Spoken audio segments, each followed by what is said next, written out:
জেলা থেকে সরাসরি শুরু করেছিলাম আপনাদেরকে ওয়েদারের খবর দিয়ে, এই যে বৃষ্টি হচ্ছে এবং আমরা দেখিয়েছিলাম বৃষ্টির জেরে কিভাবে চাষের ক্ষতি। এবার আপনাদের দেখাই, আপনারা এক্সপেক্ট করে রয়েছেন তো নভেম্বরে শেষ হয়ে গেল, ডিসেম্বরের শুরুতে শীত কি আসবে, কিন্তু না, ডিসেম্বরের শুরুতেও শীত নয়। ডিসেম্বরের শুরুতে শীত নেই, মেঘ কাটলে আস্তে আস্তে পারদ নামবে। পূর্বাভাস হাওয়া অফিসের, ঘূর্ণিঝড়ের প্রভাবে চলেছে তাপমাত্রা।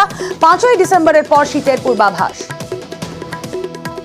2nd, 3rd, 4th, 5th, 6th December এই দিনগুলিতে পশ্চিমবঙ্গের সব জেলায় শুষ্ক আবহাওয়া থাকার সম্ভাবনা আছে। মিনিমাম টেম্পারেচারের দুই বেঙ্গলেই আপনার আগামী 5 দিনে লার্জ চেঞ্জের কোনো সম্ভাবনা নেই। লার্জ চেঞ্জ মানে হচ্ছে 2 ডিগ্রি বা তার বেশি, যে আগামী 5 দিনে কোনো কোনো জায়গাতে টেম্পারেচার 1 ডিগ্রি কিন্তু কমতে পারে। এটা কাটাবার পরে শীতের পরিমাণটা বাড়বে, অবশ্যই বাড়বে। নেক্সট শুক্রবার বা তারপর থেকে এটা হবে। তখন আপনার টেম্পারেচারটা আপনার একটুখানি নিম্নমুখী হওয়ার সম্ভাবনা আছে।